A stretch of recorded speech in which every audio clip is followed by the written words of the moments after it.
Good morning, everybody. We're wondering what was happening there. We had a blacked out screen for a minute. Hey, Southern Charm. Good morning, Kim Davis. Hello, everybody from Florida today. So I am traveling again this week. I am in Orlando, Florida. As you can see, I'm at a big conference center. I tried to find a little quiet hallway to do the show in. But welcome to Zoe's Treasures. For those of you who don't know me, my name is Tracy, and we do the show with my husband, Noel. He is actually in Pennsylvania. We are doing this in a remote fashion. That's the way we normally do it when I have to travel for work. So that's what we're doing. I am not Millicent. I am in the Gaylord in Orlando, Florida. So good morning, Crafty Fairies.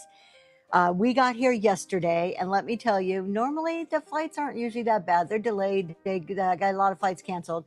But yesterday, the weather was so bad that they had to keep circling Orlando for like over an hour. They had to circle for the weather to clear. We were wondering if we were even going to land. I landed just in enough time to hurry up and get a rental car and like zoom over to the hotel and do the podcast last night. So barely made it. And let me tell you the story. I totally fell for it, you guys. You know, we all think we're smart people. I totally fell for a rental car scam yesterday. It was only 20 bucks I lost, but I'll tell you the story. Before I tell you that story, though, we are changing it up today. Normally we chat and we sell a little bit. We will not be selling only because I'm remote and Noel's not feeling the best. So trying to make it easier on him by not selling today. So we're just going to be chatting this morning. So if there's anything, I am still traveling, Lori. This time I'm in Orlando. If there's anything you guys want to talk about, please, please, please put your questions in the chat and we'll just talk about whatever you want. If not, I have a few things we can talk about, but definitely want to hear from you. So my whole story, how I got scammed on a rental car. I'm trying to be budget conscious, right? I'm here on business, but they don't pay for my rental car because it's really everything's at the conference center. There's no need for a car, so they don't approve it.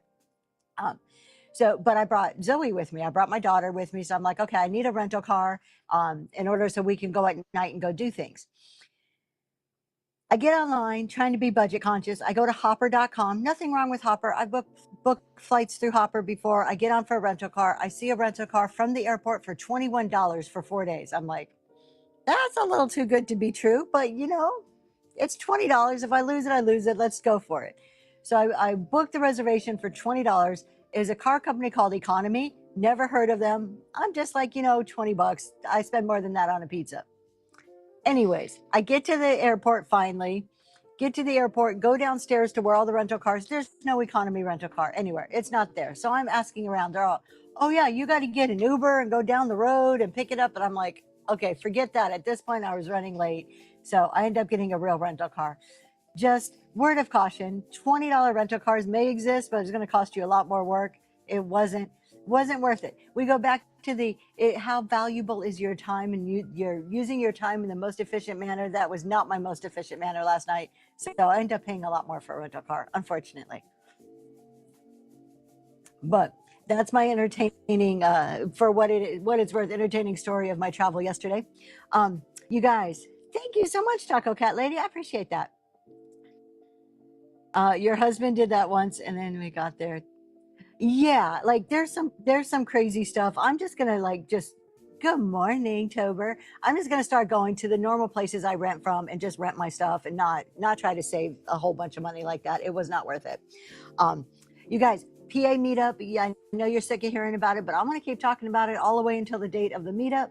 If you have not bought your ticket, let me see where we're at. We are to. Why is it not? Oh, here it is. Hold on. We are to. Are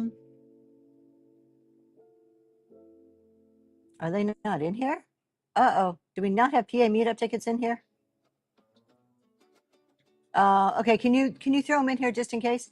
I think we're down to about 55 tickets left. So we've got quite a few already sold. So we have about 55, maybe 60 spots left. Good morning, Aaron. So if you're interested in coming to the PA meetup, October 3rd, we're going to throw it in the bin now. Tickets are $28. Breakfast and lunch is included. You get a morning of education, and we get some networking. There'll be some fun things to do. So I encourage you to buy your tickets. We have such a great group of people already going. I'm super excited about it. So I will continue to mention that.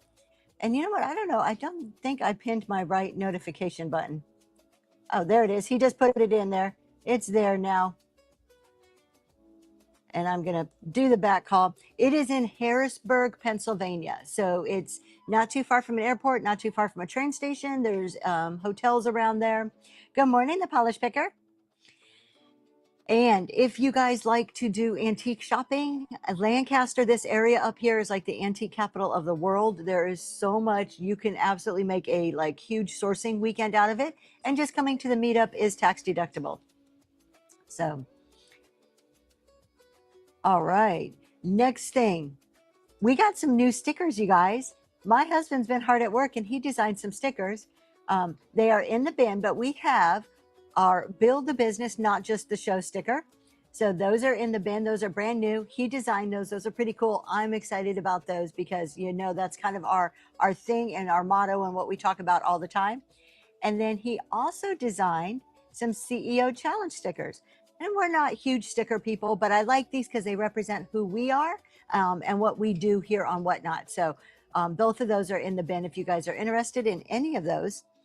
And then, okay, if you're just joining, we're not selling a whole lot today. We're mainly just chatting. And if you want to talk about anything, put it in the chat. Questions you have, what you've heard, just whatever you're wondering about. Please feel free at any time to throw that in the chat because this is just going to be a seller support chat. Let's just have some fun this morning. I did mess up. You guys want to hear how I screwed up? We all mess up in our businesses, right? All of you, I know. As soon as I said that, you guys are thinking there's something you messed up on in your business. I screwed up. Let me tell you how. I'm almost embarrassed to admit this because, you know, I talk about coupons all the time. I love coupons. I love using them. I love putting them out there for other people to use. And I have my whole reward system is built on coupons, coupon codes. Quarter one, quarter two, no problem. Quarter three comes, I go to enter them absent-mindedly, and I entered all the coupons incorrectly. So I put the right code in there, but then I put, you know, like the $2 per coupon off. And instead of putting $100, instead of putting $1, like you have to spend $1 in order to use the coupon, I accidentally put 100. I do not know what I was thinking. And so I went and created all the coupons for this quarter, realized my mistake. And then you know what? You can't fix them. You can't change them. I did not know that. Whatnot does not allow you to change the details of it. All you can change after the fact is what show they apply to. You can deactivate it. You can activate them, so you can turn them on and off, but you can't change the code, the dollar amount. You can't do any of that. Yes. So you tried to use it. It is not $100 anymore. I do have a workaround because then I had to be like, okay, Tracy, how are you going to fix this one, right? Like you screwed up. What are you going to do? So in the show notes, you'll notice any of the purple coupon cards, so third quarters, any of them that are purple in color, you have to put a letter A at the end. We have gone through all of them, and the ones that are now going out will have A's on them. But if there is not an A, you have to add an A. Yes, so just go put a letter A at the end, and it'll be back to a normal coupon. But I'm like, geez, you know, it's such an easy thing, and we get so busy, and none of us are immune to it. That, you know, there's those of us that are taking care of kids full time, or working full time, or just doing life, right? And our businesses. It's so easy to do this stuff. I think at the end of the day, the lesson to come out of this is that everything is fixable. Everything is fixable. Own your mistake.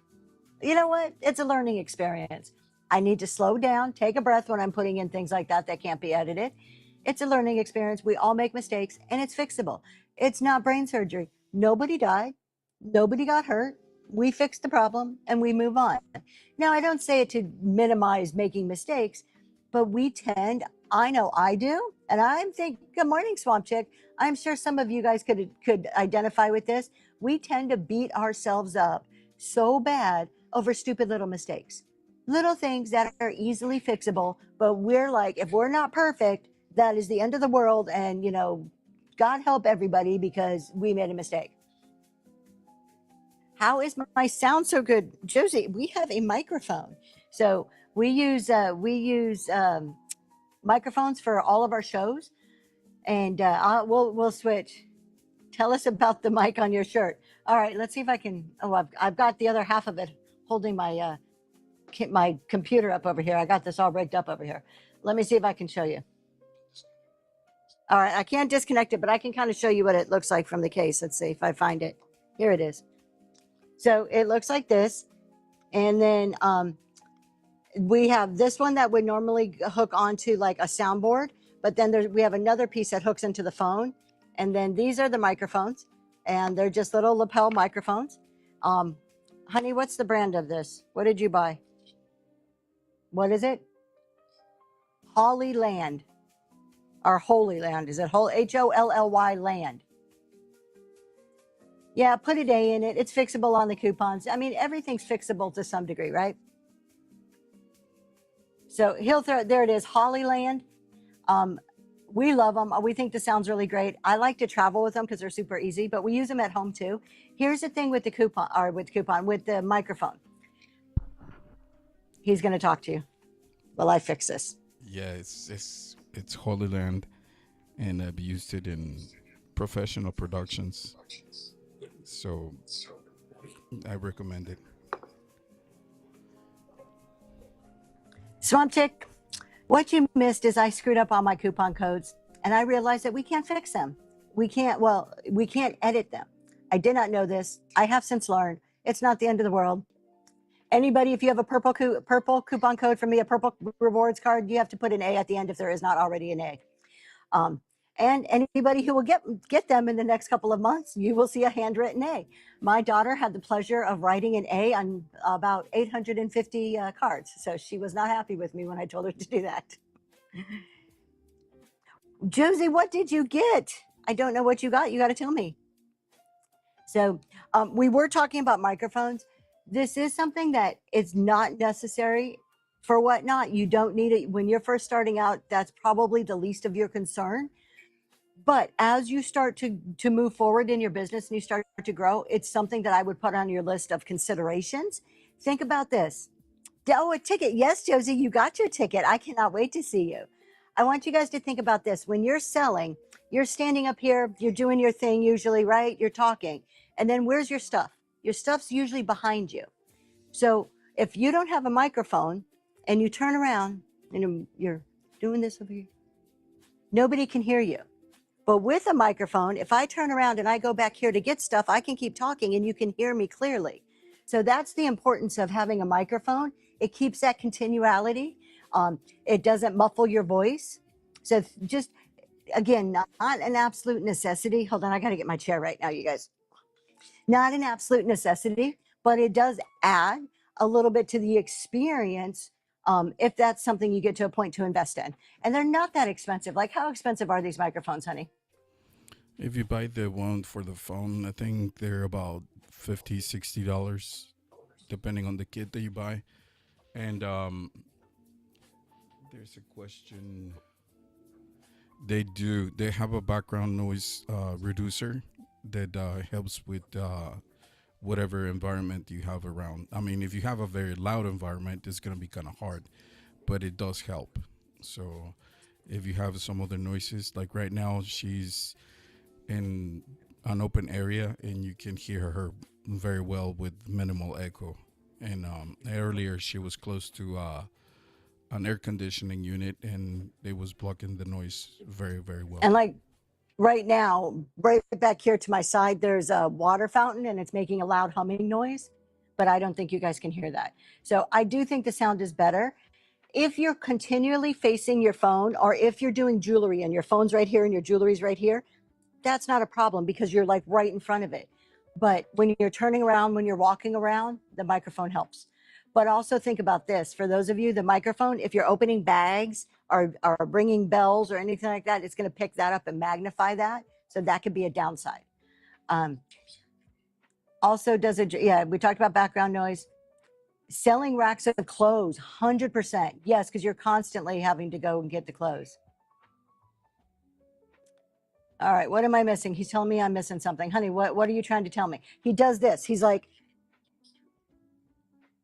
let's see. Where is the meetup? The meetup is going to be in Harrisburg, Pennsylvania on October 3rd. So there's still time. There's still tickets left. We plan on selling the tickets until either they run out or till about 2 weeks before the event. And that's when I'll have to cut off sales, like at mid-September. Some chick, no, you don't need a soundboard. I just have the soundboard and I add it to the mix. But those particular kits, they come with an adapter for your phone, so you just plug it into your phone, and the microphone and the phone will connect, and the phone will understand that you're using an external microphone. And Southern Charm right there, she says she loves her microphone, and so she went and got one. I don't know if Southern Charm, if you got the exact same one or not. Um, she does. She got the exact same one, and she wears it during her shows, and I can hear her better. Like, I've noticed a difference in the sound quality of her shows. Not that it was bad, but there is better sound quality when you have a microphone. Again, many people do not have microphones. I would never say go rush out and this has to be the first thing you buy. There's other more important things to buy first before a microphone. But as you move on, it's something you would consider. We have Hollyland. So buy vintage with Danielle. It's Holly, Hollyland, or yeah, Holy's just one L, Hollyland. Y'all, I can't. There it is. Thank you, Millicent. I can't do English. I can't spell. None of that. I'm terrible at all of it.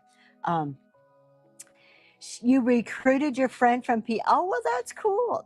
That's awesome. Look at, we've got people all the way from Louisiana coming up here to Pennsylvania. You guys, it's a great group so far. You will not be disappointed. Trust me. Our speakers at the meetup are going to be Green 13. So if you ever wanted to meet Jeremy in person, there you go. We're going to have Dragonfly Neen. She's a little bit newer seller. I keep saying that, but she's been around about 6 months now, and she's killing it.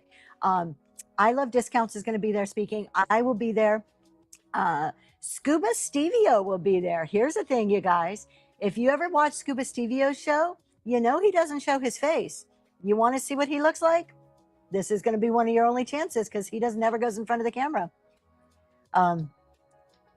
For those of you who are Oh, interested, I am Millicent. here goes. This is the exact kit that she's wearing right now.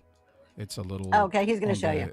on the higher price because it contains the one for the soundboard, but you can have the one just for the phone. There it is, right there. Not too bad of a price. Oh, that's the one with the soundboard. There's one Yeah, with just a phone that's a lot cheaper. That's Don't the look other at one that with price. the phone that is a little bit cheaper. Yeah. So yes, buy vintage with Danielle. Scuba Stevio is a lot of fun, so he'll be there. We're going to do the layout of it. I want to do a buyer's panel. If you are a buyer, we can be buyers and sellers, but if you do a lot of buying on Whatnot and you've already bought a ticket or you're planning on it, send me a DM because I am really considering maybe doing a buyer's panel in the morning to open it up. I think it's really good to hear from both sides of it, not just sellers, and you're going to hear from the selling experience. So if you are a buyer and you're coming to the meetup and you might be interested in being on a panel to answer questions from sellers, let me know, send me a DM and we can start talking about that. And then we're going to do breakouts and we'll have a continental breakfast. We're going to do lunch and then there's going to be networking. So it's going to be a fun weekend. I can't wait. I've put all my kids to work. I've already told all of my children that they have to come set up tables that morning and get stuff ready. There it goes. Thank you, Millicent. The one I'm wearing is what, $85. There you go.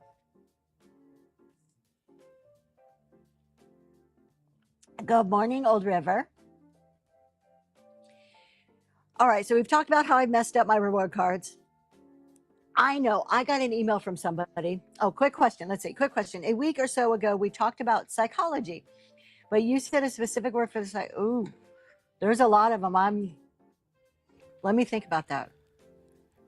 And while she's thinking about that, talking about psychology, I got a little treat for you right here. And I don't know if anybody would be interested or if they're following, but just this Sunday, hold on, let me just get it right. There it is. Just this Sunday, this is what got released. Reese on Resale, the psychology of selling.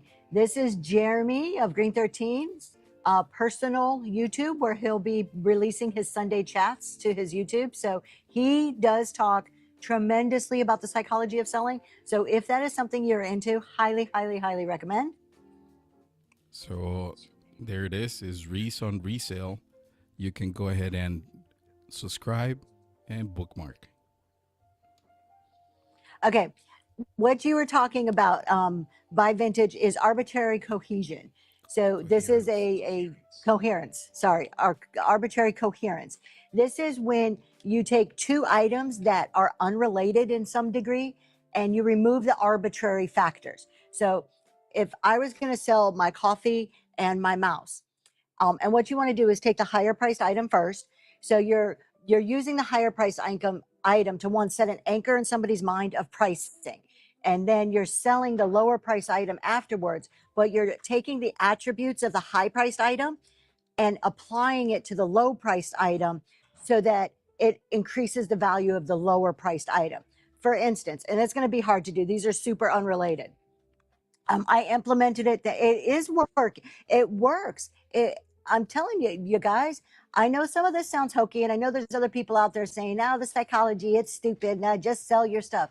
You could go on there and sell your stuff. And maybe if you're super charismatic and you're perfect and you're everything, maybe it's going to sell wonderful for you. But why not learn ways to make more money, to increase what you're already doing? We talk about efficient use of your time, understanding buying and selling behaviors, which is the psychology of selling, makes better use of your time to make more money. I am telling you, this absolutely 100% works. I've been employing these methods, and this isn't something you just like, you do it once and it works. Like, you got to practice at it. I used to think that it was about the high priced item and the low priced item, and I was so focused on the pricing side of it, and that wasn't it. Jeremy is not a psychologist. He is self-taught, but he self-proclaimed reads a ton of books. And he's just one of those people that picks it up, synthesizes it well, and is able to explain it in a way that's easy for people to understand. He is brilliant on it. You guys, he is probably the one that I have learned the absolute most from. I watch a lot of people. I do a lot of research, and I've just got to say, I've put a lot of his methods into play and have found them very, very useful. He should be teaching. I totally agree, but he's going to be at the meetup. He's going to be doing a breakout at the meetup. So let's see. I want to see what you say. It was interesting in the pricing too, but this one gave a challenge. It was well worth it. Exactly. So yeah, somebody will tag. There you go. Thank you guys for tagging him. And he experiments, and that's where I got my experiments from too. He doesn't just come out here and spout some stuff. He puts it into practice and then tells you, yeah, that worked, it didn't work. At one point in time, he was against free shipping, absolutely against it. Then he tried it, did an experiment, analyzed it, understood it, started researching theories behind it, and then came and explained both sides of it. That's what I appreciate. It's a very well-rounded point of view, not just a biased point of view. Good morning, SS. Good morning, SS Vintage. Can you tell me the label printer used when you get a sale, the one that prints out? Polish Picker Brandy. That's Noel's baby. I'll let him explain it, and then we'll talk more about how to make the arbitrary coherence work. To be honest with you, I didn't know if it was gonna work, so I just went into the river and got the cheapest one I found. I can send you the link. Aaron has tested it out too. I mean, it's just a thermal printer. And I tried not just a printer, but the file extension. Can you once you send the Polish Picker the extension? If you send me a DM, then I'll give you instructions, because I tried to make the file extension as generic as possible so it works with whatever you have. And Millicent makes a good point. He is teaching, just not in the traditional manner, and I totally agree. His and her Chicago. So the various psychological, the understanding the nature of buying and selling has been used since the 50s and 60s. It's the foundation of Mad Men. There you go. This isn't new stuff.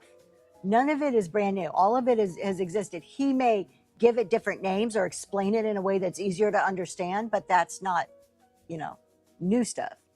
And some chick, I think they installed it too, and I don't know if they still use it, but they start testing it too, as well as Forgotten Memories.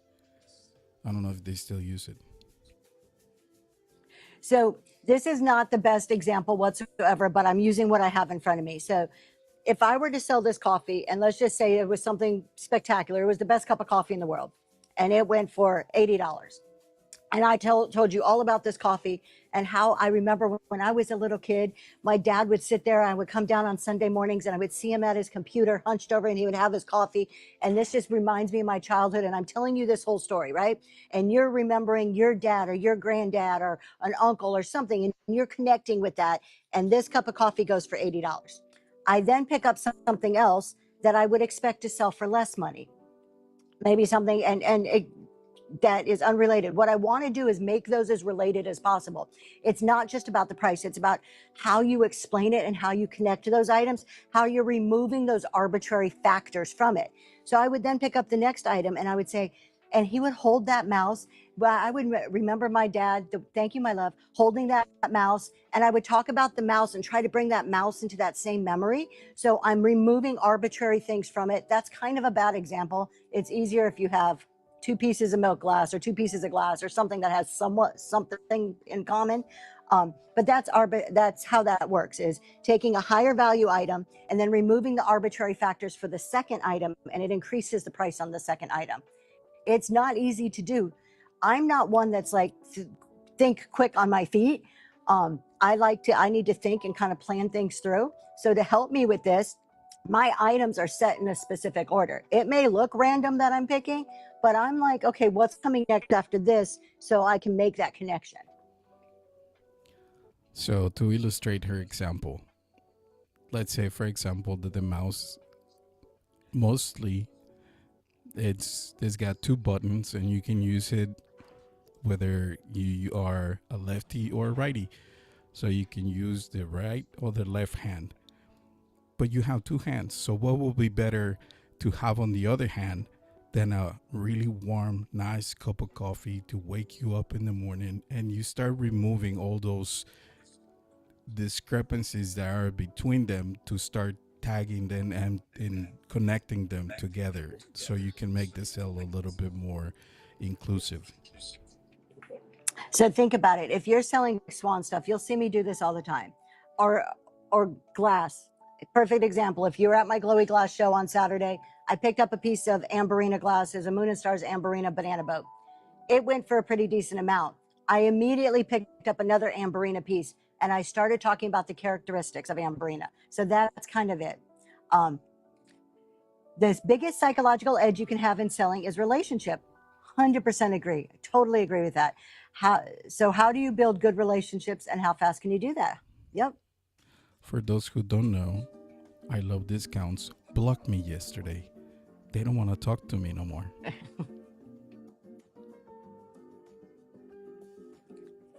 So those are the things we talk about on the podcast. It's really a lot of Jeremy's ideas. I do support a lot of it because they make sense and I put them into practice and they work. But I was going to talk about an email I got, and I'm not going to say the person's name. I just want to talk about the topic itself because we haven't talked about this in a long time. And maybe some of you are also hearing this, or I don't know, have questions about it. So I just thought I would bring it up. There is a thing in Whatnot that says you shouldn't ask people for emails.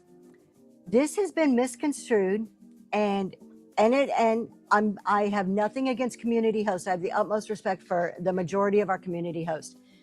But there are even community hosts that are saying that you cannot ask somebody for their email.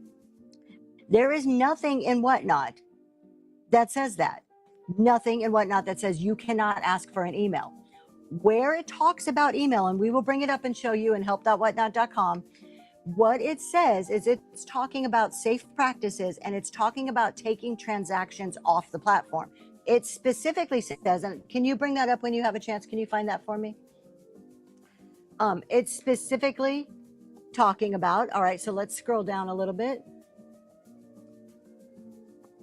So in this section here, it's talking about you as a seller cannot share any other person's information. That's pretty much plain, easy to understand knowledge. We all know that. I can't give out somebody's phone, address, email. But can you find on help.whatnot.com under DMs, there is a section under DMs that talks specifically about taking transactions off platform. It's safety of direct messaging or direct message something.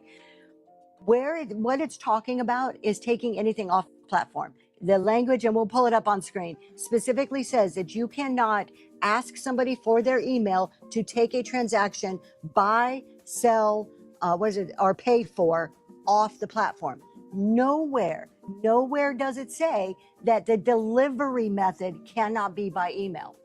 I have went back and forth with Whatnot because I wanted to clarify, because I heard this exact same thing about 6 months ago.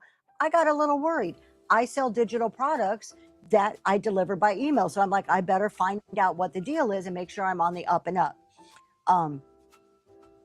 Yeah, they put a banner on the top. Yeah, exactly. No off-platform sales. I 100% agree. That's what Whatnot rules. We don't take sales.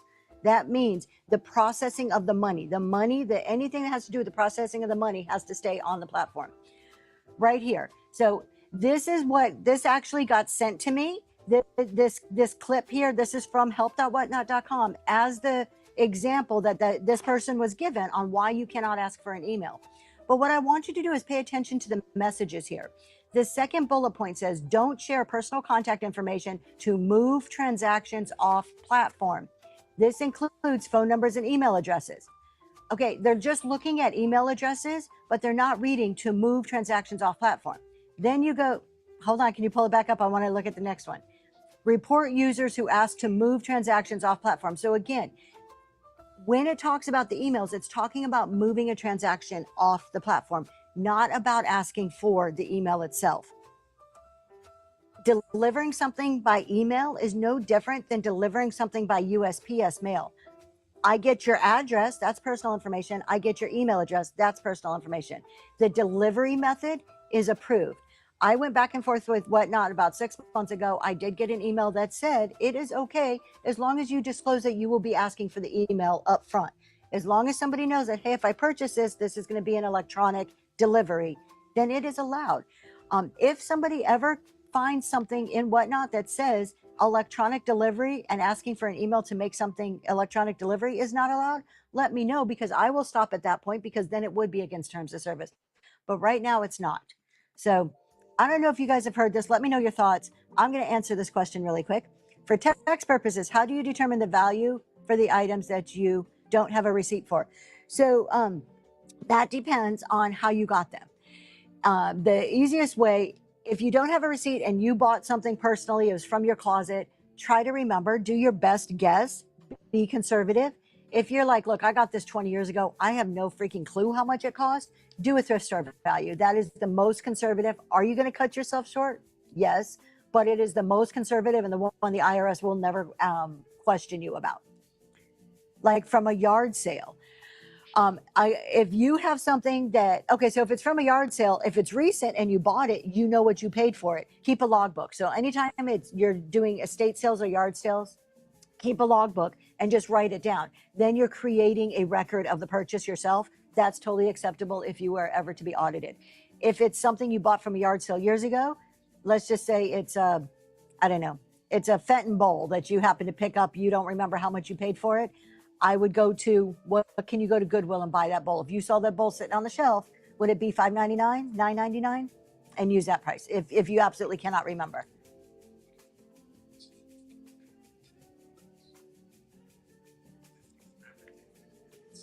So, but if it's a current yard sale, just keep a log when you're going to the yard, go in there. And you guys do know that when you're doing the inventory, when you're doing your inventory, you don't have to do it piece by piece by piece. You can do averages. So if you go to a yard sale and you buy 10 things for $100, $10 a piece. Even if one was really expensive and the rest were super cheap, you can average. You don't have to do piece by piece. Goodwill, $1 million. That's it. Speaking of that, you guys, last night we talked about sourcing. How many here are having difficulties with sourcing? I'm just curious. Is sourcing a issue that you're like, a lot of your effort is focused on, or not effort, but mental energy is on sourcing? Good How many morning, of you Miss are Melissa. like, yep, addict? Okay. Good morning, Miss Melissa. I am at that point in my business. So we talked about sourcing a lot. Definitely more expensive, easy. Mary, oh, I'm so jealous. Sourcing, I don't say sourcing is difficult. Sourcing, and I'm going to talk about my journey. It depends where you are in it. Last night, so if you missed our podcast last night, it was all about sourcing. It was a really good one because all three of us are in very different parts of, phases of our business, and we all source differently. I love discounts. For the longest time, we're pallet. They purchase pallets. I've never purchased a pallet. So they came with a lot of that experience and advice and tips and tricks on purchasing pallets. They've since moved to jewelry. Excuse me. Jeremy at Green 13 buys in bulk. We know he buys out booths and buys huge buys. And he's at the point now where he's created so many relationships, people just come to him with things. I'm in that middle. I'm in this middle ground. And I think I have the most recent history of that relates to probably a lot of what you guys, at least most people on Whatnot, go through. Hard to find resale prices. Very difficult to find resale prices. How many people here saw, either got to Whatnot, started as buyers, or saw something on Facebook, Instagram, TikTok of people putting reels where they were going to thrift stores, buying stuff and flipping it, and thought, hey, I can do that? How many people relate to that? That you were like, I saw this, they're doing it, I can do this. This looks like fun. I love vintage, or I love women's clothing, whatever it is. Okay, Addict, that's how you started. That's how I started. At least for the Whatnot. I was doing furniture. I found a couple things at Goodwill. I was watching videos, and it like blossomed from there. Met somebody at the post office, YouTube, and then Whatnot. So there is a huge population on Whatnot. Not everybody, but there is a good amount of us that we started at thrift stores. Shipping the scheme is. Oh yeah, be more thrifty, 100%. 100%. You met somebody at the post. Thank you, Melissa. That's my post lady right there, you guys. So, I totally lost my train of thought. Okay, so a lot of us started in this, let's go to thrift stores, let's buy stuff. And that's how I started. When I first started out, probably 95% of what I bought came from Goodwills or some other type of thrift store. We don't have a lot of garage sales around here, not many. I mean, especially in the wintertime in Pennsylvania. But we started at mainly thrift stores, some estate sales, and it blossomed from there. I don't want to say never go, but I get very, very little of my inventory from Goodwills anymore. I'll still go to a Goodwill at least once a week, but I'm not getting anywhere near as much, maybe 5 to 10% now. I don't ship for, y'all, Millicent's is never going to let me live this down. I sold sewing drawers that were like this big one time, and now, forever now, I'll be the one who sold furniture on Whatnot. Some kind of Southern said that doesn't work well for me. Tried the thrift store flipping. Oh, I can't say that, but it's not where I find my best items typically. I agree too. The quality has gone way down. It's a bedside table. The quality has gone way down, at least in my area for Goodwills, here and there and everywhere over the past. So Old River, you just have stuff. Like you've been around for a while, like collecting things. And Southern Charm too. Don't find much at thrift stores. So I think there's this evolution. I think there's just kind of a natural progression for quite a few people on Whatnot. Now, it's not a blanket statement that fits everybody, but I think it fits a lot of people. Where we started thrift stores, and we quickly realized that if we might be able to do a show of 20, 30, 40 items, but if we want to start building our business, that's not going to sustain us anymore. Because Goodwill is pulling all the good stuff and they're selling it. They are. And their prices are going crazy. Like sometimes I want to know what they're smoking in that back room with some of them prices, because they are absurd. I really do think Goodwill is pulling. They do. They have to be. They absolutely have to be. Now things do slip through. Every now and then I find a few things there. Again, I'm not getting on Goodwill. I just can't sustain a business on it. There's no way that I could sustain a business. Next to a retire. There you go. That's the ticket right there, next to a retirement community. Flea markets, yard sales, estate sales, and networking. Networking to buy out estate sales. There you go. Vintage Hive in Virginia. This is the key. Networking is the relationships, and then buying out the whole estate sale. You start buying as you move through your Whatnot journey. You go from buying piece by piece to start needing to buy bulk to sustain a full-fledged business. One, you cannot make a good business of showing the same items over and over and over again. Does that mean you can never re-show an item? No, you can re-show an item, but after you show it 3 or 4 times and it doesn't sell, people are done looking at it. They're not going to keep coming back to your show if you're showing the same thing time and time and time again, right? So you need to bring new stuff all the time, which means new items on a weekly basis. My ex-mother-in-law, just blame it on the mother-in-law. Always, it's their fault. I cleaned out my closet and sold my clothes and then got the bug to sell more. Yep, that's how it works. Always love vintage and started selling vintage. Yeah, sourcing becomes it. I work full time, and the rest of my time we added up. I think I Love Discounts asked me this last night. I probably spent at least 15 hours a week in the sourcing and cleaning side of it. Easy. Probably more on the sourcing side. If I'm not online looking for something, every Saturday I'm gone sourcing. I do my show in the morning, then I source for the whole rest of the day. It's very time consuming. Alexa, not live. High prices, outrageous shipping on your Goodwill online site. So I think what we really came to last night, and you guys, before I talk more about sourcing at where I'm at and how I'm doing things, if you want to know about pallets or get more advice on building relationships or buying in large, huge quantities, watch our Reselling Roundtable podcast last night, because those are things that I Love Discounts and Jeremy, our Green 13, talked about. They're not things that I'm super experienced with. So I'm going to refer you to that podcast and you'll get a ton of great information about those 2 topics from them. And of course, I would say with I Love Discounts, reach out to them anytime to I Love Discounts. I'm just putting you out there. You want to know about pallets? Go talk to I Love Discounts. I've never bought a pallet in my life. So when we talk about this journey, there it is, Reselling Roundtable. Last night's was about sourcing. But when we talk about this journey of sourcing, I moved from, and this may sound familiar to a lot of you guys. Good morning, Trish. Thank you. Thank you for bringing that up. I moved from thrift stores to auctions, online auctions. I still do the bulk of what I do comes from online auctions. And then you get to this point where you can sell the normal everyday stuff. I just think about it. And I'm going to talk about from a vintage decor perspective. If you go into if you look at the vintage decor category, you can go into 20 different shows. You're bound to see kind of a staple of vintage decor, the bread and butter stuff, the everyday common things that you're going to see in almost every vintage decor show. Different colors, different variations, but there's kind of a staple, right? You can stick with that, but in order to move out of that, in order to bring more unique, more different, you're going to have to create relationships, find other sources. And it's either finding individuals or going to antique stores or looking at other ways. You can't stay in the bread and butter forever.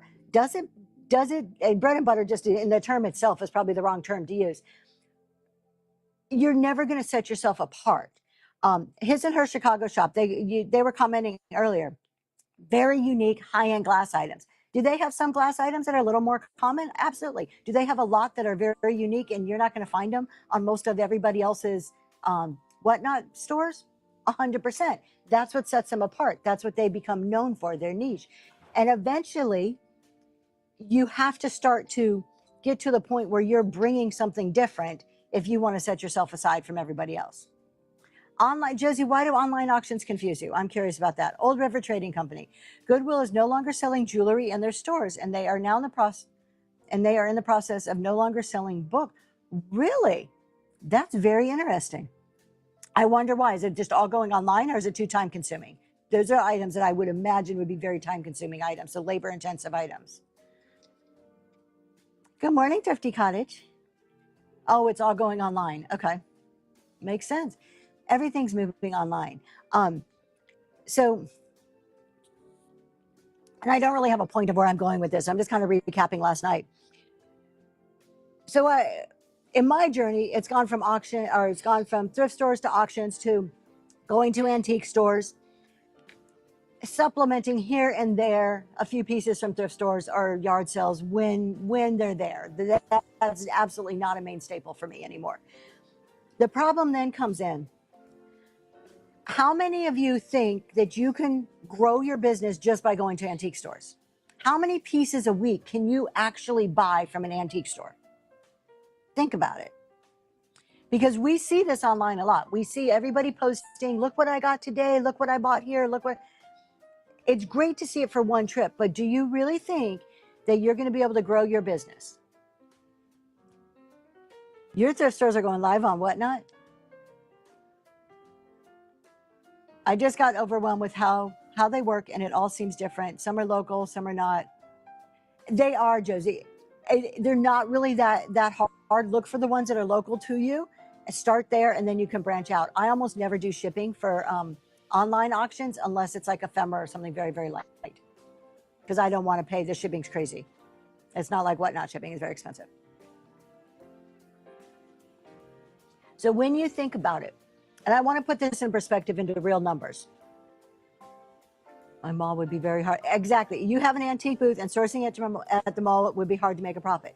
Now, I am currently at the stage where I am buying a good chunk from the antique stores. I do a lot from online auctions, but I'm also I have a round of antique stores. Every Saturday I do a different store in my area. So I'm hitting up the ones at least once a month, give the booth owners a time to restock.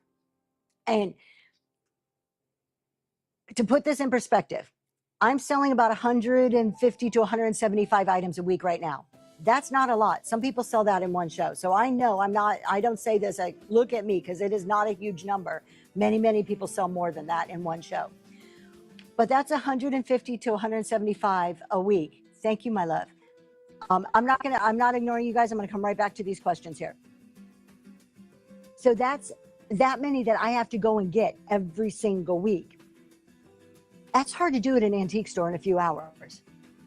If I want to get to the point where I'm selling 350, 400 items a week, there is no way that is doable by going just to antique stores and online auctions. It's not a feasible growth model for a business. So when you start thinking about where you want your business to go, it's not just about how many things I've got to sell. Well, you've got to buy those too. Where are you going to buy them? How are you going to obtain all that merchandise, right? Let me go back and catch up on comments. You really have to know what is up and coming, and people, you have to some degree, staying on the trends. Yes, you are. Yeah, the post office going, yeah, you're sending a lot. I pull up there with my truck, the back of my truck full of boxes. And Southern Charm just hit the nail on the head there. You need a bulk source. Sources. I'm going to add an S to that. You need more than one bulk sources.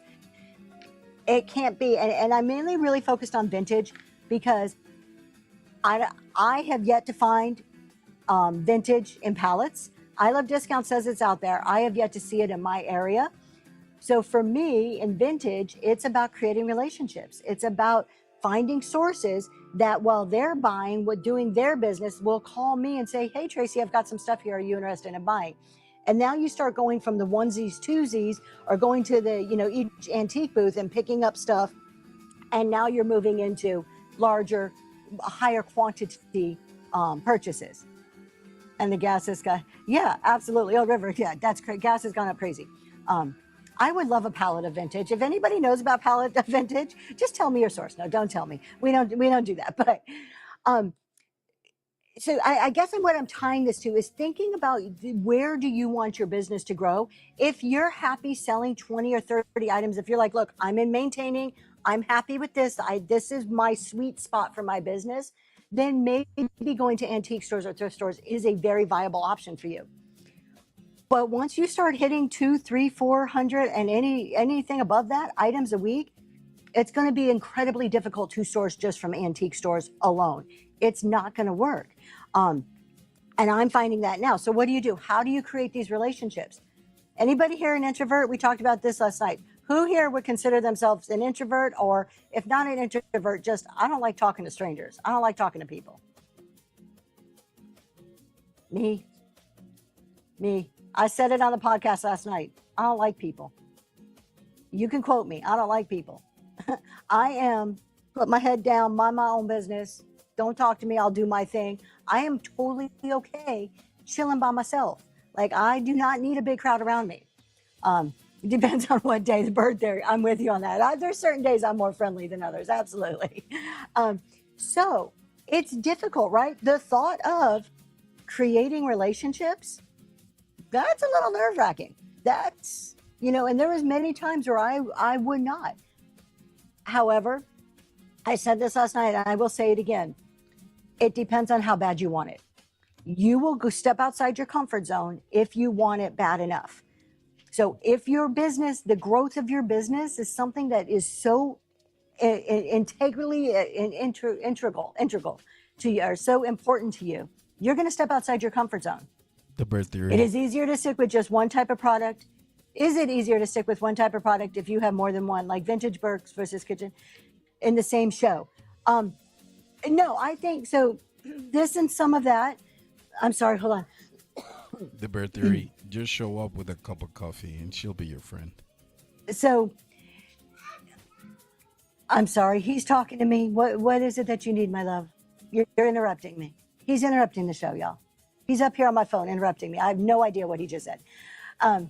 Okay, so this and some of that, I don't think you need to. Now, it depends if you want to do curated or a mix. There are buyers that love both types of shows. I think if you're doing a vintage variety show, you can do very well. If you start that way and you keep going that way, your audience gets to expect a mix of items, and it is totally fine. Yeah. Now, on the other side of that token, I do curated shows because it works for me. I like curated because if I'm doing a primitive show, I can almost guarantee you everybody who's coming into that show is either one, there to hang out, or two, to buy. If you want MCM decor, you're probably going to see my primitive show and scroll on by. So you're not going to be disappointed. You've got to develop your style and what works for you. I don't think there's one that's better than the other. It's how the experience you create and start to develop with your audience. Me, because of the way I look physically, that's your hang up. Hold on, wait a minute. I missed something. If we get down there, hold on.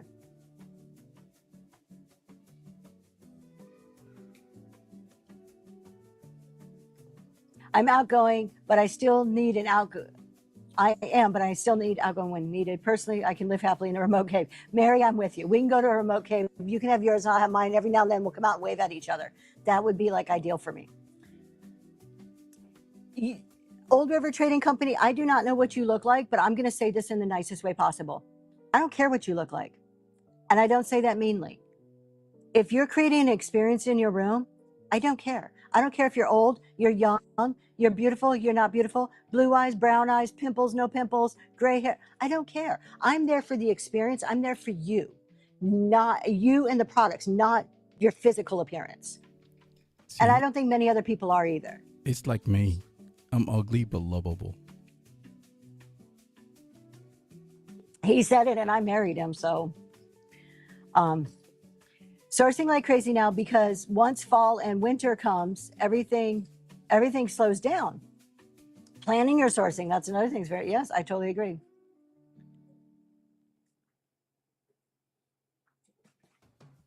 There it is. Your personality and connection to sellers is more important than how you look, right? And I don't know where we are we're talking about relationships. So one of the things I want to talk about is if you're the introvert, how do you build these relationships? You can do it. Anybody can do it. We were laughing. We were sourcing with Southern Charm one day. We were driving through and we got to meet her and her husband, Tim, and hang out and do some sourcing. If we go into an antique mall, my husband instantly walks straight up to the front counter and makes best friends with whoever's at the front counter, like that, in 2 seconds. And I'm like, how do you do that? Like, I would walk up and stand there like, duh, hi. Like, what do you say? I don't do small talk. I don't even know what to say. Like, all the thoughts leave my head and I start to stutter. This is what happens when I try to talk to people. Right, I'm a weirdo. I seriously come across like that. So what I found that works for me as an extreme introvert is to think about what connection I have with that person. And I use the example. One of the things I've been doing, and so far, has it paid off to a big, huge haul of stuff? Not yet, but it will.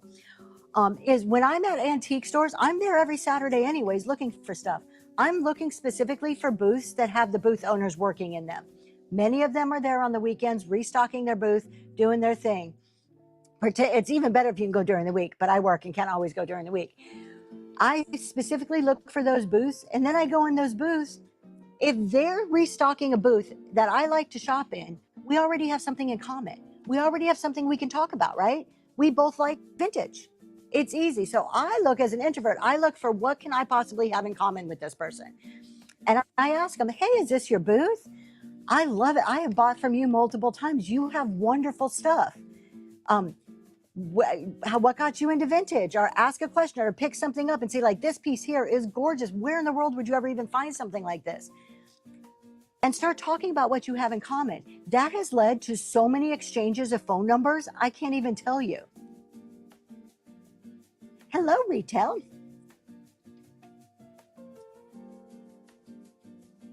All right, I'm missing a bunch of comments.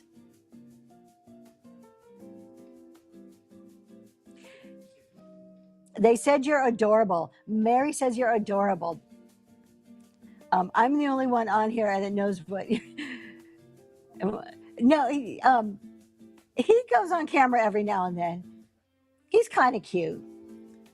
I taught elementary for 10 years and could talk all day. The second an adult, there it is, right there. I can do this. I can get on here and talk to you guys. Get me in real life, and I'm like, duh. K-Bot, she had the same problem. So what I suggested was we use a TV screen. So the show is in front of her on I think it's a 32-inch TV screen, which makes the chat a lot larger so she can read it. Mary says, my husband was also the outgoing one and he was the front man. I always tell Noel that I'm like his sidekick. Like, he's the main guy, I'm his sidekick. Oddly, after he passed, I became the personality. I don't think it's oddly. I think sometimes we need to be pushed out of our shell. We need to be pushed to do something. My thing was about 6-7 months ago, I realized that whole thing of my business is never going to grow past where it is unless I can source in large quantities, unless I make those relationships where somebody will call me and say, Tracy, I have 1,000 pieces of this, that, or the other thing. Would you like to buy this? I will never expand my business. If I can't expand my business, I'm not reaching my goals. I have big dreams, y'all. I'm going to take over the world. Not really. But in my head, right? In my head, my business is going to be humongous. I can't get there if I'm going to keep staying in my shell and hiding and not talking to people. So that thing that was bigger, this bigger idea than my being scared to talk to somebody, is what pushed me. And this is where I'm saying that you've got to figure out what that is. Is it worth it to you? If not, then understand this is where your business is going to stay.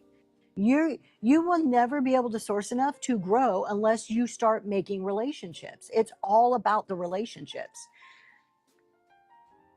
But they really put me in a sad mindset, but I'm determined to figure out what to do. I will overcome. Old River, what am I missing? Hold on, let me go up. Oh, okay, I got to read from the top down. I've heard several sellers doing support telling others you have to look good. One conversation was about sellers having ugly hands. You know what? Those are ugly people. I'm just going to say it. I don't usually call people names, but if they're there putting people down because of their appearance or their hands, that's them. That's a reflection of who they are, not a reflection of who you are. You do not have to be beautiful to do this. You do not have to be a model. Now, are there some people on here, gorgeous, drop dead model, could be on the cover of a magazine? 100%. Does it help them? Yeah, I'm sure it does. But that's not all that it is. They're it's like people who are only there to see somebody beautiful are like vain, and there's nothing to them, right? I just wish I could it doesn't matter. It doesn't matter what you look like. Use it to your advantage. There's a lady on here who's blind, describing items. Her husband's there. She feels it. She talks to you. Use it to your advantage. If you have anything, and I'm not trying to pick, I feel like no matter what I say, it's going to be taken wrong. But if you only, I see. My husband's like, shut up and keep moving. Whatever it is, if you're missing a finger or if you got pimples on your face, make a joke about it. Use it to your advantage. I don't want to pick out anything wrong because it's going to sound like I'm picking on somebody, and that's not what I want to do. So I'm going to shut up before too many words come out of my mouth. You should see my husband shaking his head. He's like, Tracy, just shut up. All those words coming out of your mouth, there's too much. Is putting on that big screen something fancy or just screencast? Just screencast, just sharing your phone to your screen. That's nothing fancy. I had a stroke about 9 years ago, and my biggest worry is that someone will see the defects the stroke caused. If I am tired, they come out more. I wish I could tell you not to worry about it, because there's so many people here who would come and support you. There really is. Your difference are your gifts, and those who don't like it, they can. There you go. Thank you, Gigi. Thank you for saying it in a nice, kind way that I was just screwing up with all those words. I don't like people, Tracy. Yes. Don't shut up. We love it. The words are going to come out wrong. I mean well, I do, but the words come out wrong. Liz, did you see the DM I sent you? Liz. Good morning, Liz. So think about your sourcing in the sense of where do you want to go with your business? That's all I'm getting at. And it's the relationships that really make it. Anybody else have ideas for introverts of how do you talk to people? How do you meet people? How do you build relationships? On here's a place, I've met so many people on here. You never know what's going to happen through the people you meet on here. 2 of my biggest sources have come from people I've met on Whatnot. And I'm not talking about I buy on Whatnot. They are in real life sources now, but we met through Whatnot. You never know. You've got to put yourself out there to some degree. I lost all my teeth to 3 different cancers. I am so sorry to hear that. It hurt to hear it. It made me fall backwards. I hear you, Tracy. I appreciate it. Thank you so much. I appreciate you. Thank you. I am outgoing and still get nervous making business deals. I am afraid to insult somebody. I'm to some degree a people pleaser. I'll stand strong in what I believe in, but I don't want to hurt people's feelings. And I had an opportunity recently. I bought a huge thing of Fenton. An opportunity came to me to buy a huge lot of Fenton. And the person said, how much can you offer for this? That was the most nerve-wracking thing I've ever been through as a business owner, was coming up with the price. Because in my head, I'm thinking, I need to make a profit, so I want to go as low as I can. But at the same time, I respect this person. I don't want to insult this person by going too low with my price. So I kind of figured out a middle ground. I set a price, they were happy, and the deal went through. But it's not easy. Maybe consider there are people who look just like you, without teeth. And now, there you go. Yes, I love that. What am I missing here? Queen Flamingo. Maybe, oh, I just read that one. Hold on, let me go up. He sounds like you're conscious on your shoulder. If you're talking about my husband, yes, that's 100%. I have too much inventory and your issue is a staffing problem. That's actually a good problem to have. I think it's a good problem to have. I look at some people, and I know I talk about Daisy Lane a lot, always in a good way, never in a bad way. And she was doing a tour. I want to say it was her last Tuesday talk show of all of her inventory. And I'm just sitting there drooling. And I'm like, oh my God, I'm so jealous. You have so much to pick from. I'm so jealous. Like I was watching it. I'm like, oh, you're so lucky. So I look at having a lot of inventory as a good problem, because then you could just sell. My fear is meeting crazy people on here. I have, and she stalks me on all my socials and follows me around on. Oh, that's a little scary. Is it Nisi? I wish I had advice for you. I do not know what to do about the stalker. I would report that to Whatnot, though, 100%. So I don't want to make it burn brand. She tells people things. Oh, yeah, I would maybe. That sounds like harassment. That's not allowed. I would possibly report that.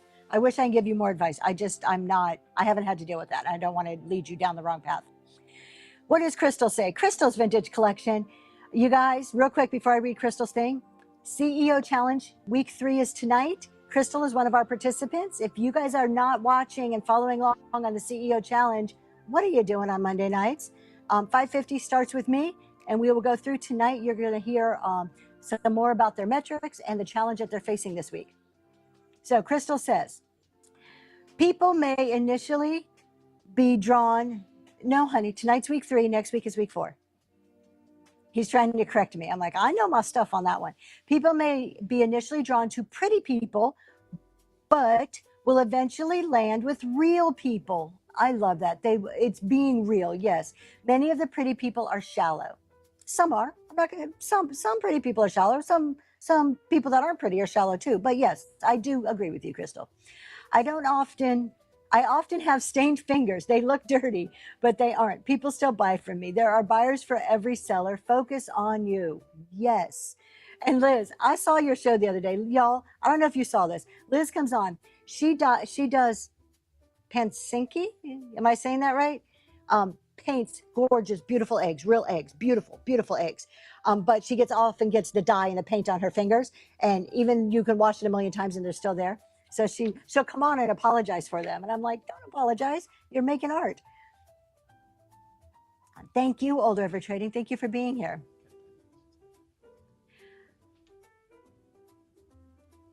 Thank you so much, Kat Daniels.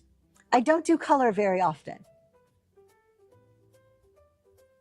Okay, I think I said it right. There you go. Liz put it in there just in case I didn't pronounce it correctly.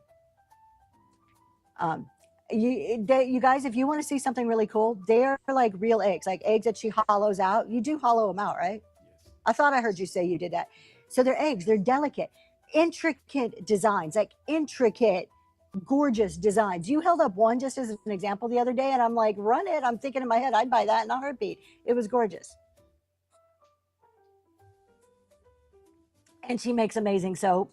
So um, let's talk about, thank you, Kat Daniels. I appreciate you. Light in the attic, it goes away really fast. You get used to it.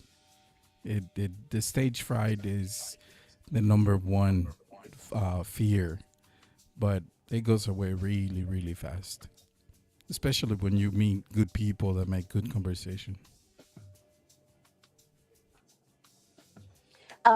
Anybody, K-Pot, I'm going to answer your question in 1 second. Anybody who's had stage fright when you first started, can you put something in the chat? Just put your emoji, put a yes if you were scared the first time, or even now when you hit go live. I just want, who said that comment? I'm sorry, who was the person who made the comment? My love, you're not paying attention to me. Right here, I just want you to see how many of us are scared and have stage fright. Light in the attic. It is normal. It is normal. If it helps you, take a picture of somebody you love, somebody who makes you comfortable, and tape them up by your phone. So if it's your husband, your kid, your sister, your best friend, and pretend that's who you're talking to. Find somebody that you're comfortable talking to and put their picture up there. And that's who you address your comments to. It makes it easier. Ranchan Fine says, every show my stomach gets upset, but once I see the people in chat, exactly. I am the same way. I'm less nervous now. I think it gets better as you move forward and keep doing it over and over again. But the minute I start seeing chat, I'm like, all the rest of the stuff just disappears. The thoughts about how you look, the thoughts about just being nervous, they all go out the window as soon as people start talking to you. And then almost every time we go live, we get, there's always some type of nerves. It does get better. I still do traded someone for a space in my shop. She does shows weekly for me. I'm not a people person at all. Really? For space in she does the shows for you. So you know what? There is I guess that's a solution. If you're really just like, absolutely no, I cannot go on camera. Live selling is going to be very difficult for you. I mean, if you are absolutely not, but there are solutions. I love Remember When Vintage that you're thinking creatively. You're like, okay, look, I know this is my barrier. I'm not going to do this, but I still want to do it. So how do I make it work? How do I overcome this obstacle? I love that. Okay, wait, there is a question about your Givey. If anybody can put in there about the Giveys, you're saying that it came up. I can't find the question now. Here it is. Ground advantage for a label. It's probably because you are either not marking it in your shipping settings for your show as, what's it called? The 0 to 15 ounces, that's a very top choice. First class mail, you're not marking it as first class mail, or you're not marking it as a sticker. That's probably the issue. Some Kind of Southern said, I would not go on screen. So my camera was turned around and I did not realize People could see your feet 6 months later. You're still here. There you go. We've all done something stupid. We have all done something absolutely crazy stupid on camera. I'm not saying that's stupid. I'm just saying we've all done something. We've dropped items, we've broken items, we've tipped over our cameras, we've, I don't know. We've all done something that we're embarrassed about. Laugh it off. It's okay. Everybody, it happens to everybody. There's something. Thank you, Stay at Home Shop. Thank you, Stay Home to Shop. It was There it goes. it Crystal was says she. it was a little challenging because I didn't mention it, but as you can see, she's in Orlando, and then Jeremy is in Lancaster, and then I Love Discounts, Tony and Lysandra, they're in Kentucky, so I had to scramble to make it all work. Some kind of Southern. That is, laugh at yourself. Just laugh it off. Look at. I want to tell you about one of the most embarrassing things that ever happened to me. It wasn't on a live, but literally, this was to me one of the most embarrassing things that happened to me. I'm sure people have worse. I went on a blind date. My ex-husband met him on a blind date. Very first date. It was his cousin that set us up. My boss at the time. My boss, his cousin, same person, set us up. We met at my boss's house. They lived in Detroit. And they were these houses on a block. They all looked identical. Every single house looked the same. We walk outside. We're chit-chatting on the sidewalk, and we're kind of wandering down, said hello to a few neighbors. First time I ever met this guy, right? Blind date. I want to make a good impression. We go down a few houses. This is my first time ever being in this neighborhood. I'm like, hey, I've got to use the restroom. I'll be right back. I walked up to the house. I opened the door and walked into the front room of somebody else's house that I completely did not know whatsoever. The minute I put one foot in the house, everybody behind me yelled at me, wrong house. I've got homeowners standing there staring at me like, what the hell are you doing coming into my house? Most embarrassing moment I've ever had. That on a very first date. It happens. The guy ended up marrying me. Didn't work out, obviously, but just laugh it off. My room looks so neat and tidy. Once my camera flipped during a show and the room space behind the camera looked like a hoarder. That's just normal resale life, right? We only show, look, we're in control of what we show behind us, right? Nobody knows what's around. You've done it, not on a date, light in the attic. Yeah, just walk right into the wrong house. It's okay. No. Okay, I don't have a whole lot. Do you guys have any other questions? If not, we're probably going to cut a little bit early today. Are showing something in the mirror? Yes. Oh, hold up a mirror and it shows the whole background, Melinda's? Yeah. Done that. No. The other thing I just think was important, we talked about this last night. So next week, because we started kind of touching on it last night, we're going to expand. Next week, we're talking about pricing. Don't worry, it's not all going to be dollar starts. So next week on the podcast, it's all about pricing, various methods of pricing, why some pricing methods work better than others, pros and cons. We're going to try to take a very broad approach to this. How do you think starting bid stats is good? Wait, do you think low starting bid is good to grow, but the items you pay for are high? So House of Darrington, look at this, just goes right in with what we're about to talk about. So I'm going to expand on that. Don't go nowhere. 2 seconds. How many items should you have for your shows? No more than you feel comfortable shipping. That's my answer. And that may mean 20 to one person and 300 to the next person. However many you're comfortable shipping. If your whole show, if you were to have a sold out show, would you be comfortable shipping that amount? That's my answer for you. I don't think there's a set number. I think it varies from person to person. Is it rude to ask if you've had a relationship with a seller?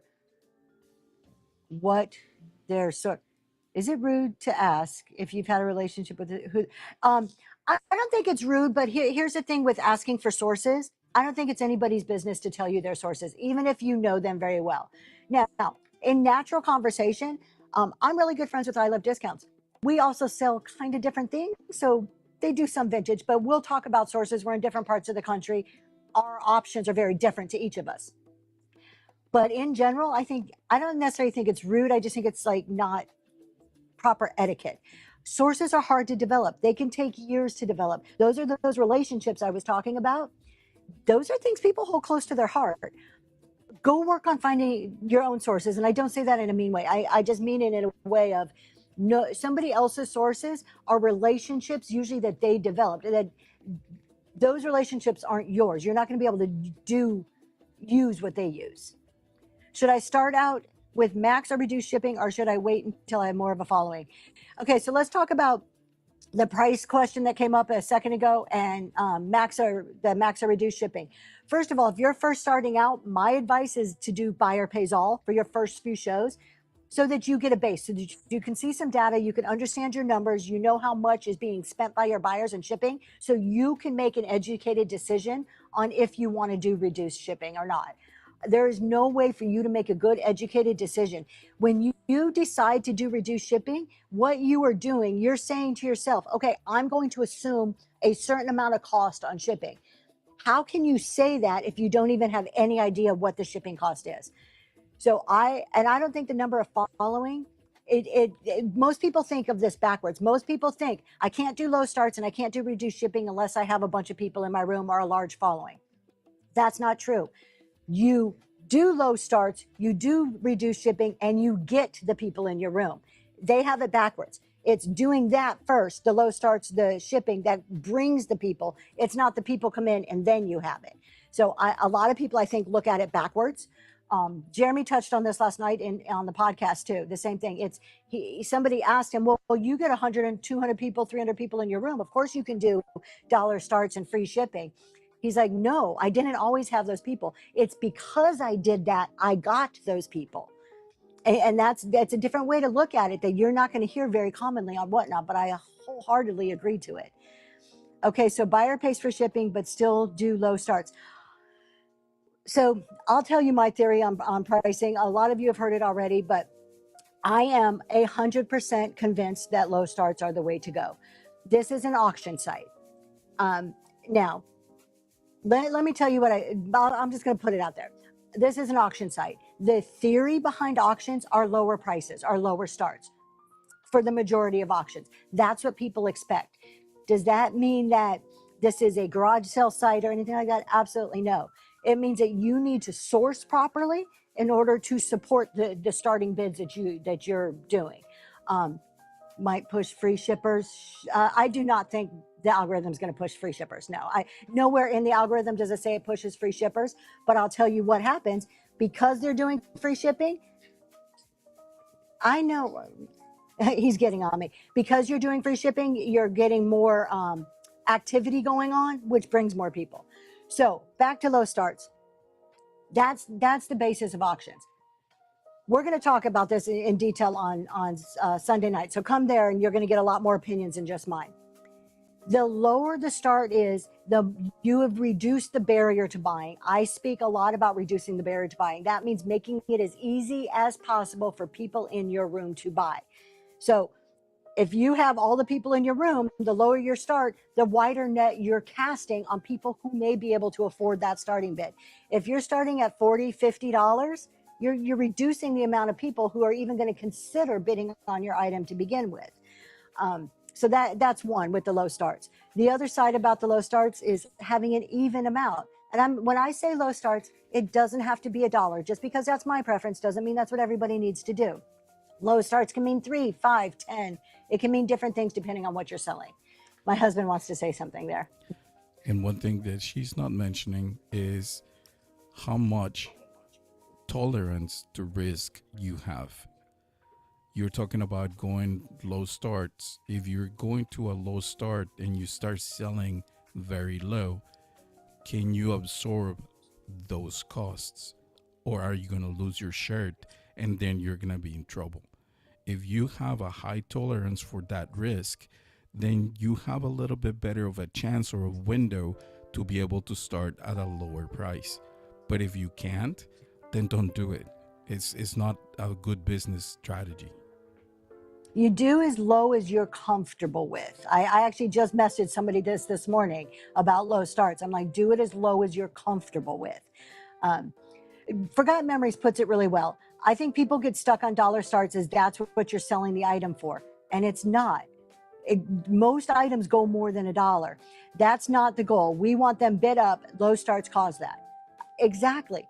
Low starts removes a barrier to buying. It gets somebody intrigued. It gets them invested. It gets them to bid. And then once they bid, then that phantom ownership kicks in and they continue to bid.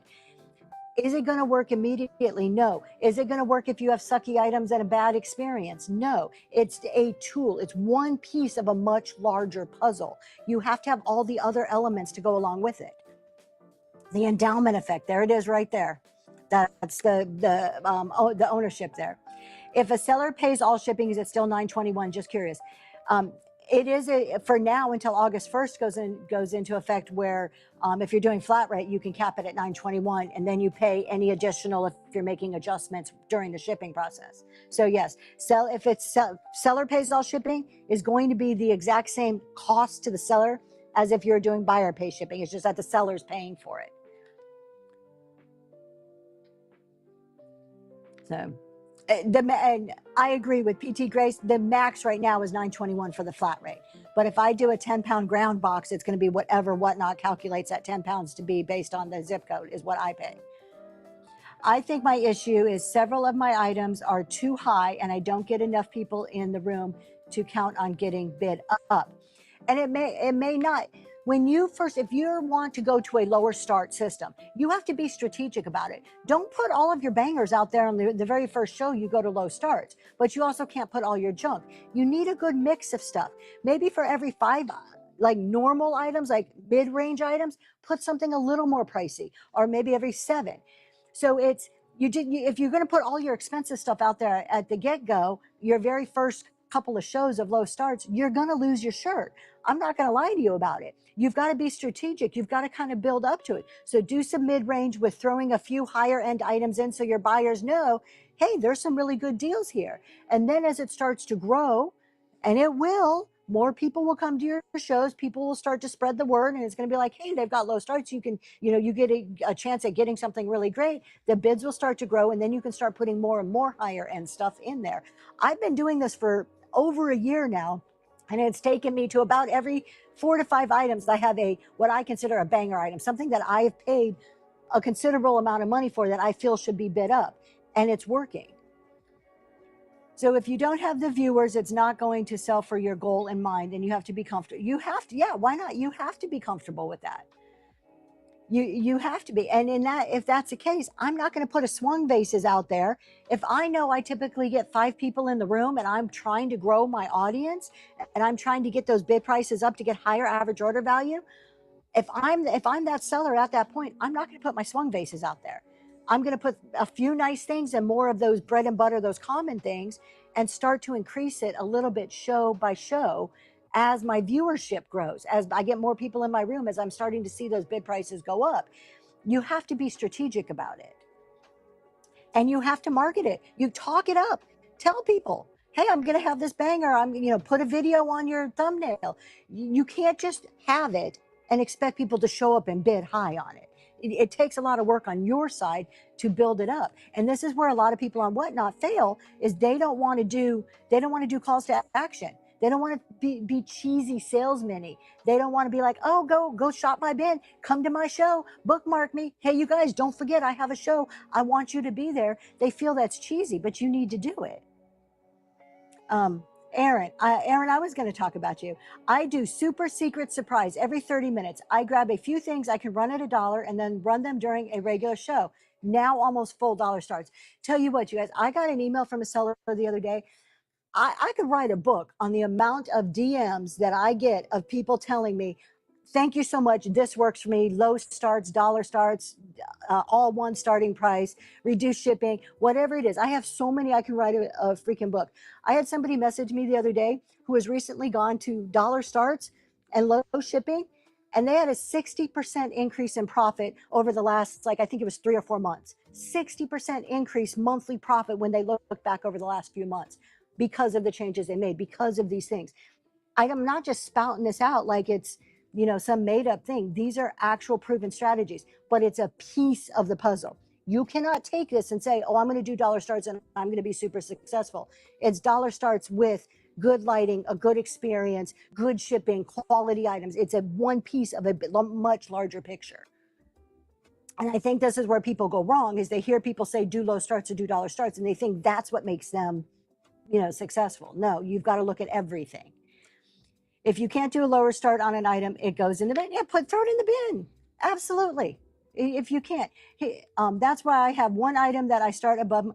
There you go. Southern Charm does this all the time. Something maybe that she's paid up a little bit for, something that she's like, look, I'm don't want to do it for $1. I want to do it for more. I want to guarantee that I'm going to have this floor amount.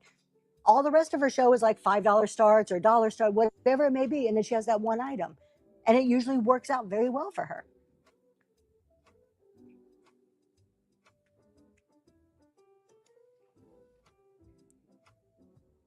Did I miss anything while I was ranting? If you take a loss financially, look at your new buyer count, look at your new follower count, look for gains elsewhere. That's it. The first few shows, I lost money probably for almost 3 months when I first started dollar starts. Now it's very, very rare to have something go for $1. I had a show on Saturday though. I think I had 2 items go for $1. 2 items in my glowy glass show. But you know what? All the rest of the items got bid up, and when I looked at the show as a total, I was more than happy with the way that show went financially. More than happy.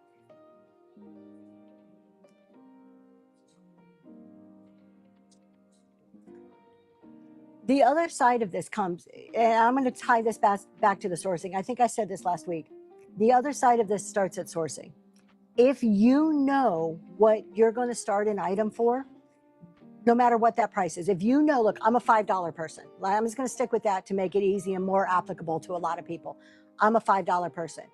When you source, you know that. That's one of your sourcing boundaries. Okay, if I buy this item for $20, I'm at the antique store, I'm going to spend $20 on this. I know in my head I'm going to start it for $5.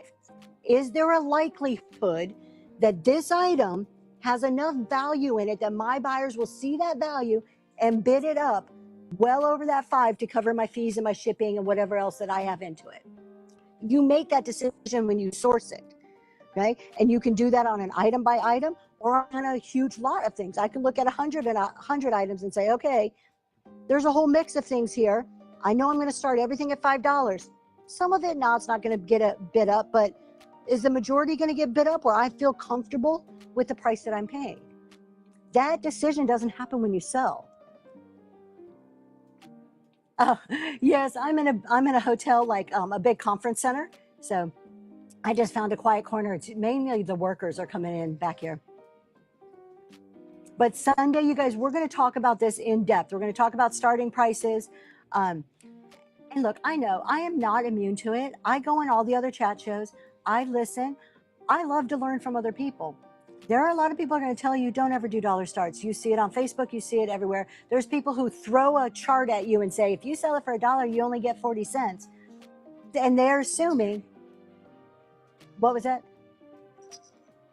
They're assuming that everything sells for $1. That's usually not the case. There's people who are going to tell you, there's other people out there, and I'm not picking on any one person. You'll hear this, Reddit, Facebook, Discord, wherever you go, other sellers, you hear this. It's a scam. If they're doing free shipping, they're bearing the price in their items. Kind of hard to do when you do dollar start and free shipping or dollar start and reduced shipping. They're going to tell you they only have junk. It's a scam. Their stuff isn't quality if they're selling it for $1. None of that is true. It's just a business tool that we've chosen to use that we have found works for our business. Y'all, I just got to put it like this. I'm a CPA. I am extremely analytical. I have numbers out the wazoo that I look at on a regular basis. Do you really think if I didn't feel my dollar starts were profitable to me, that 2 years later I would still be doing them? As a CPA, that would be kind of absurd. Like it would be kind of absurd. Let's see, what does the Gilded Shore say? I really, really like the items I find and sell. If I tried to sell them at $1 and they don't get bid up, I would kick myself. I would rather keep them. Hold on. Okay, I'm going to answer this, and then he's telling my husband saying I missed another comment. If they don't, I would rather you would kick yourself. You can't look at each. You can't read. I'm trying to read. He's talking to me. My love, I love you more than anything, but you are the most distracting man on earth. Okay, I'm going to read Stay Home to Shop, and then I'll come back to the Gilded Shore because my husband is over there griping at me. I do $7 starts. I've tested higher and lower. $7 starts generate 10 times more sales from. There you go. Stay home to shop. I love that. And you know the reason I love that is because it's data driven. It's because you have made an educated decision for your business. And I will support $7 starts for you every single day. This is where people get mixed up because I support dollar starts because I'm like a dollar start person. They're like, they think dollar start people are against everything, which isn't the truth at all. I love the fact that you have found a sweet spot based on data, based on trying other things, looking at pros and cons, and you figured out what works for your business. That's what's important right there. Now, the Gilded Shore. You really like an item. I love the things I buy. I buy them because they're things I think are unique or and pretty. If they don't sell, if they don't get bid up, then you say you would kick yourself. You can't look at it at any $1, $2, $5 at any low start. You can't look at it item by item by item. You have to look at it across the board. I have my Glowy Glass show last Saturday. I had a few items in there that I was for sure should have been $50 to $70 items, and they ended up being $15 items. In my head, I was for sure those would get way bid up, and they weren't. But then there were other items that surprised the heck out of me. It's across the board. You got to look at it on averages. Faye West. Since I'm in handmade, people don't ever question my prices. However, when I'm moving merchandise, $1 starts. Is it there? There you go. And handmade, I'm gonna say it. You hear me say this all the time. Is a different beast. The pricing strategy for handmade is not the same as the pricing strategy for resale. So don't take my resale strategy and it's different for handmade. Start unwanted holiday gifts that have been given to you at $1. You could, Old River Trading Company. Here's the thing with dollar starts or low starts. I just want to say low starts. They have to be a value. You can't bring stuff that the value of the item is $5 and expect it to get up to $10, $15. This is a fallacy I see a lot happen with sellers is they'll try a dollar start show on the clearance items, the leftover items, the things that people, they don't want themselves. And then they'll try a show with that and they'll say, dollar starts aren't successful. Well, no, you just brought all your leftovers and then expected them to get bid up. So we have to think about the quality and the value we're giving somebody at the same time. It's not just the fact that it's $1, that the price tag doesn't stand in isolation from the item. Problem is not having enough. And JTL, so we said this a few minutes ago. In the beginning, I totally agree with you. In the beginning, you probably will lose money if you're doing very low starts. It's a strategy. It's not a immediate success strategy. It is a long-term game. And that may be long-term to some, maybe 2 weeks or 3 months, or maybe even longer. It's a long-term game. But the people in the room, it's backwards. It's the way you're looking at it is backwards. You don't have people and then do the low starts. You do the low starts and then get the people. So the low starts bring the people. Okay. I mean, right now I have 90. It's more of a chat show. I always have more in my chat shows than my selling shows. My selling shows average, what do you say, honey? 40 to 50 people, maybe 35 to 45, somewhere in that ballpark. So half of what's here right now is what I get in my selling shows. That's huge for me. A year ago, it was in the 20s. More people have come because of the low starts and the lower shipping. I'm a hoarder. I'm a hoarder myself. Keepers keep, sellers sell. It's hard. Yeah, it is. Liz, I agree with you. I have a hard time letting go of stuff. But I think almost when I look at things, it's more in my mindset, everything's for sale. Everything's for sale. What does Mary have to say? Hold on, I want to read Lori's. I missed Lori's question here. I want to read hers. What is an acceptable profit margin for you? Do you have a percentage that you strive for? I would love around a 30 to 40% profit margin. Once I look at shipping, what I'm spending on items, any other overhead, 30 to 40% is good for me. I guess I need to audit my inventory and begin making small changes. Maybe so, Deb. I don't know your inventory, so I can't answer that question. I know one of the things that I've done recently is I have become more picky on what acceptable cracks and chips. What does that mean to me? When you're in the vintage and antique category, these are pre-loved items. And I would assume the same thing would go for clothing too. Used clothing. These are pre-loved. They're going to have some love spots on them. They're going to have some chips and some cracks.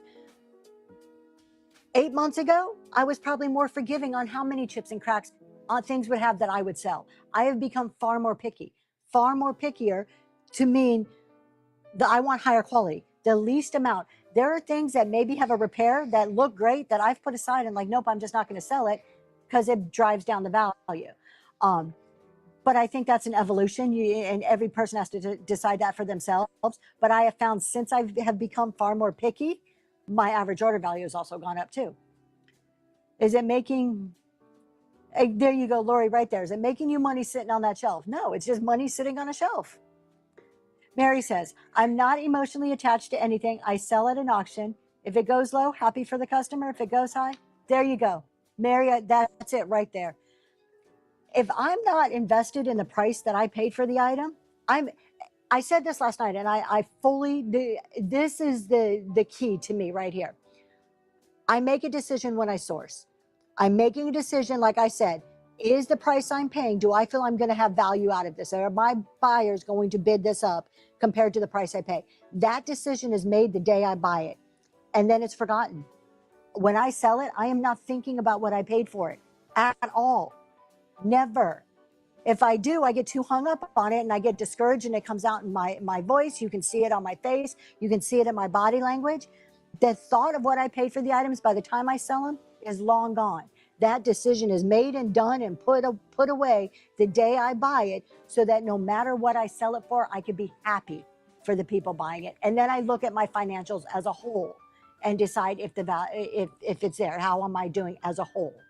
Brendissel, you can create a private show, invite a few people that you know, family members or friends, and then you can play around with the interface. That way you know what it looks like. I Love Discounts did that when they started, so they can get a little bit more comfortable with the interface, and they knew a little bit more on how to run the items, how the program works, and also a little bit more on, okay, how is the shipping going to be? You can create a private show and just don't blast it just for a few people. And Lori, the concept of the averaging and making that decision when you source, and then looking at your financials at the end of the month, it is so freeing. I can do a show and I can be happy for every single person, genuinely happy when you get it for $1 or when you get it for 100. Now, do I get excited behind the scenes sometimes? The camera's on the item and it's getting bid up, and I'm surprised that it's going so high, and I'm looking at my husband and I'm like, yeah, that happens. I think all of us do this sometimes. We're like, whoa, wait a minute. I didn't expect that item to go crazy like that. That's awesome. But it almost is life-changing. Crystals, I'm going to get to your comment in one second, I think. Hold on. What I want to say is, when you make that decision at sourcing and you forget about it, I don't think about the cost. I don't think about all of that stuff again until the end of the month, when I am doing my monthly financials, and then I look at my net profit. I can look at my averages. I can look at my ratios. I can look at my cost of goods compared to my revenue. I look at my numbers as a whole on a month, and I look at that net profit and say, now, was that month worth it? Is the X number of dollars of my net profit worth it for the month to continue doing this business next month? It is definitely freeing, and I don't know about life-changing, but it really gives you a different perspective on your business. Hold on, I'm missing a message here.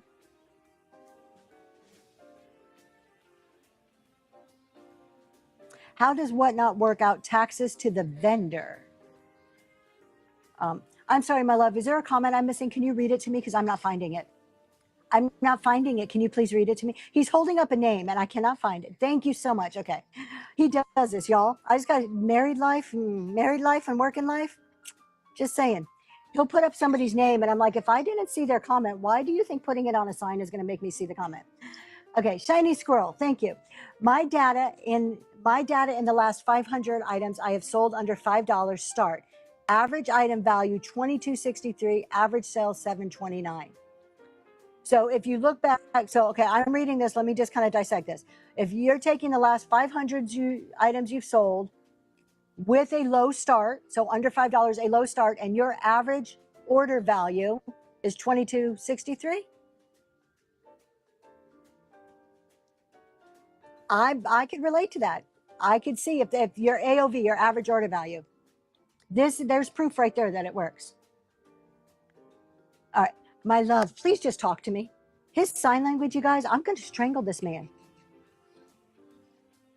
Okay, maybe I'm not reading the question right because he's telling me I'm interpreting this right, wrong. Shiny Squirrel explained, I must be reading this wrong. So tell me again what you're saying. No, okay, so say it again because I'm missing the point.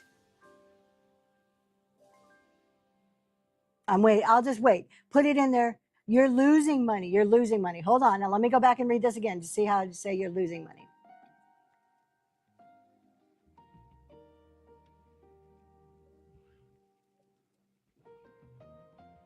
And now I can't find. Okay. 500 items. You started under $5. Average. So you're saying when I read average item value, that's what your value is. What you're paying on average is $22.63. You're selling it for $7.29. One, if you're okay, is that correct? That I'm reading this now that you're paying around $22 an item and you're selling it for around $7. Is that correct? Because if that's what it is, I have a thought on that.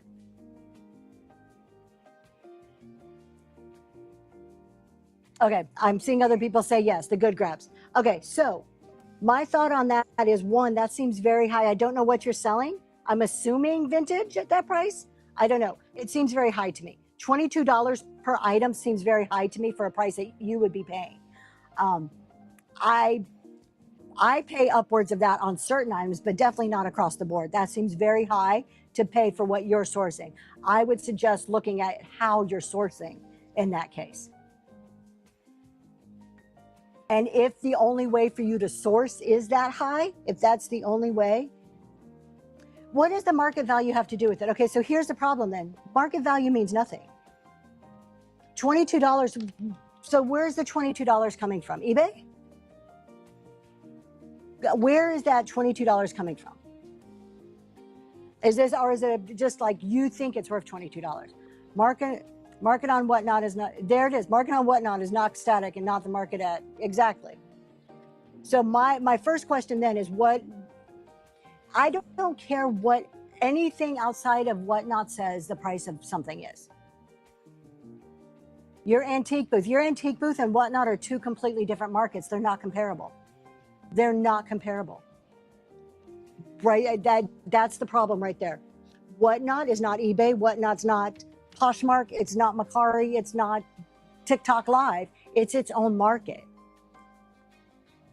Booth is going to beat that. Here's other people who have booths.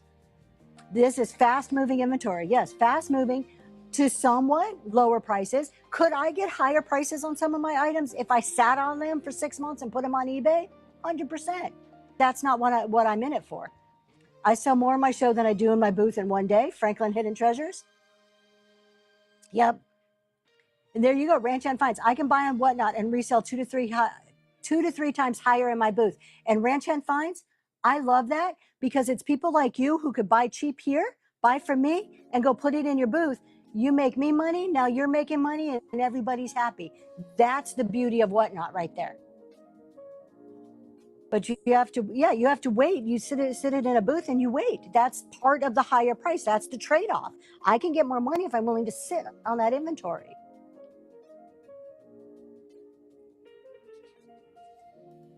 More volume on Whatnot, yeah. This is the difference between a booth is static versus live selling. Marjorie Gems sells a lot too. And Marjorie Gems, I am so sorry. It was Jeremy's show the other day when I realized I connected your name to who you were, like I got the full picture. I had no clue. And I didn't know you were so close, and I'm so glad you're coming to the PA meetup. I have sold 35,000 items in 1 year on Whatnot. That's amazing. I've been on the Bay for 29 years and haven't, there you go. Right, if nothing else explains the difference between static, the movement of inventory, the inventory turnover rate between static and live is that comment right there. 3.5 times the amount. in a fraction of the time.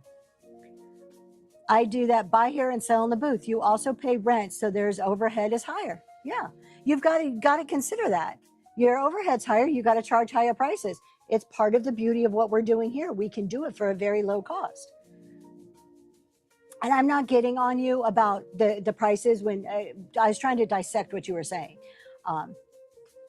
We can't look at the market value. When I pick something up and I think about what's the value in this, I'm not looking at comps on eBay. I'm not looking at comps anywhere else. In my head, what I'm thinking is, I have enough experience, I've run enough shows to have an idea that I think people in my room will bid whatever item I pick up to a certain price. It's based on experience. Now, if you're brand new, that's going to be a little bit harder to do, and it may take a little bit of shows and, you know, under your belt to start to get the feeling for that. But at the same time, am I going to get top dollar on whatnot? Nope. But am I making money? Yep. Are my buyers getting a good deal? Yep. Are they able to resell it in other places like Boost or something like eBay or whatever? 100%. We have to understand that currently there is a large reseller population on Whatnot. I know a large portion of my customers are resellers. I'm going to cater to that.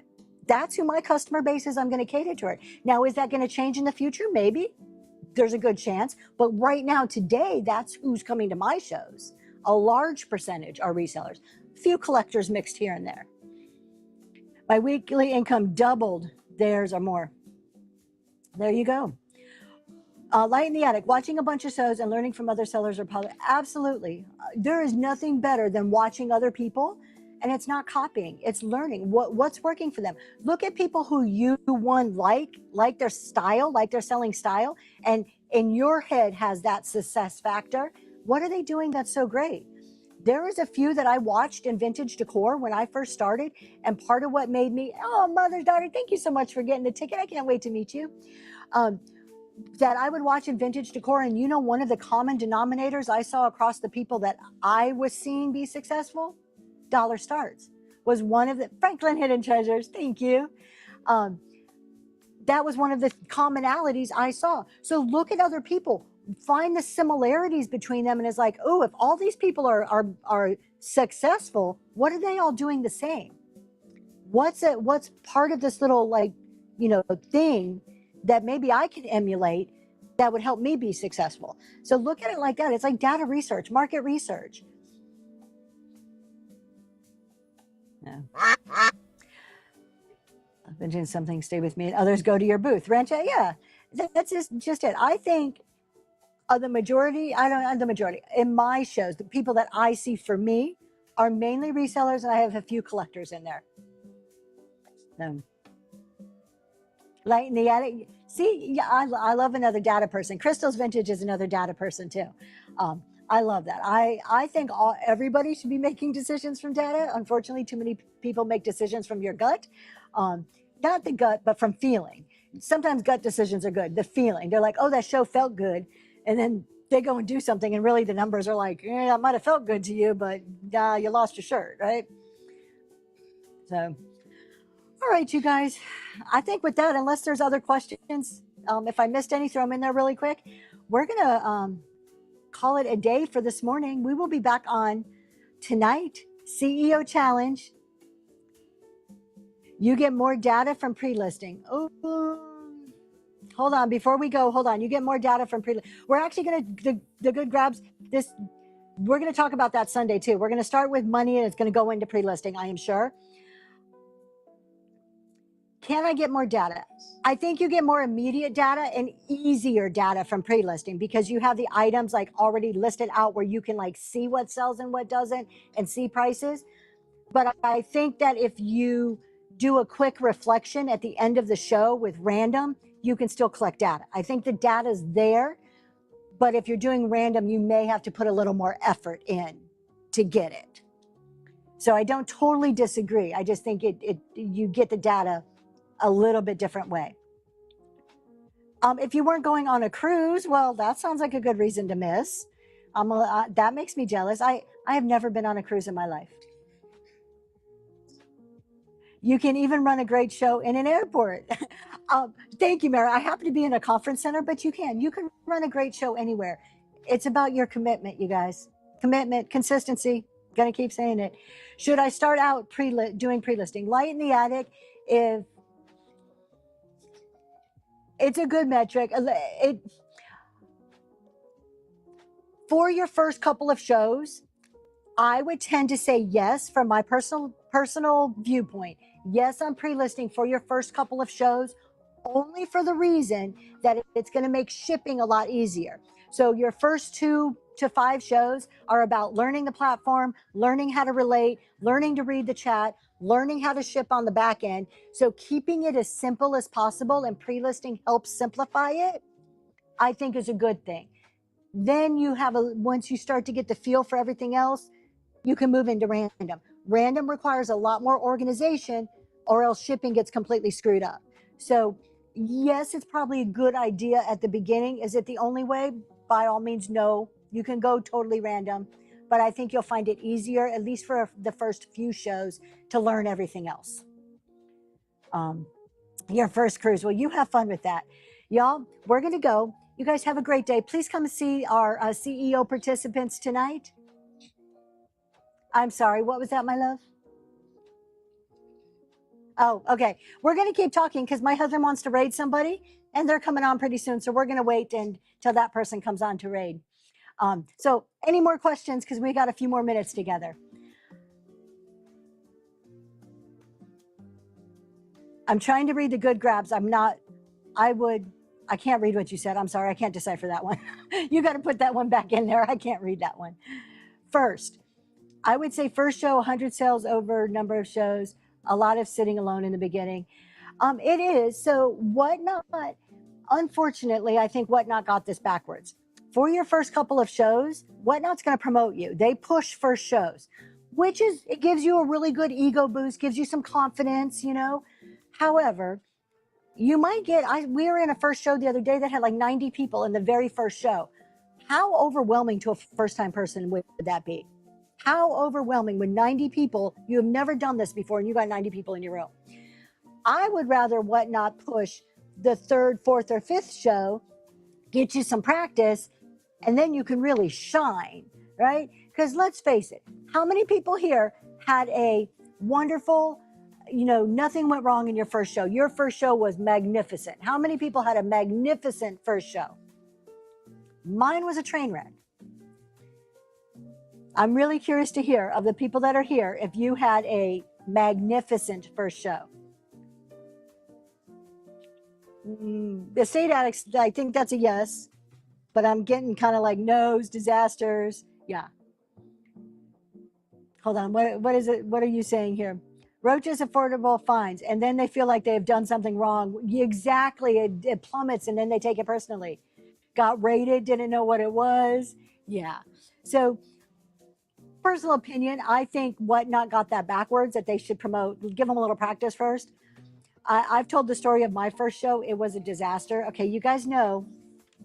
Hold on. Learning shipping on the first, yes, it was incredibly hard. Sold maybe $6, so nervous. A lot was wrong. Yeah. And then that decline, that feeling that they did something wrong. Yes, yes, my love, what are you trying to tell me?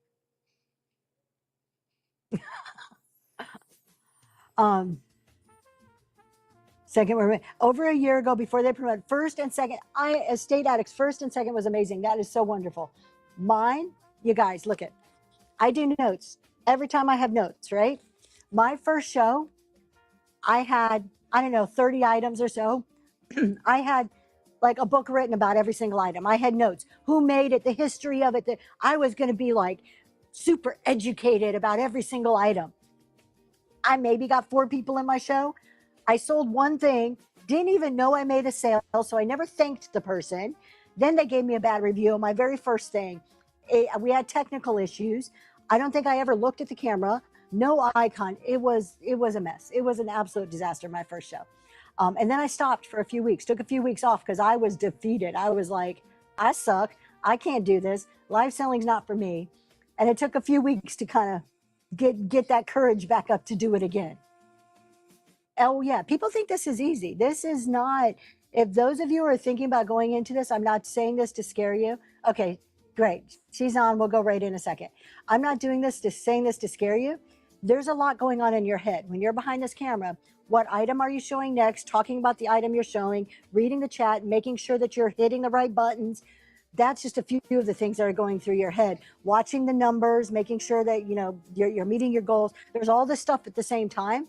It's the people that you watch and you think it's a breeze. They've been practicing. They had struggles at the beginning too. And practice, I don't know if it makes perfect, but practice definitely makes it better. So don't get discouraged at the beginning. Absolutely.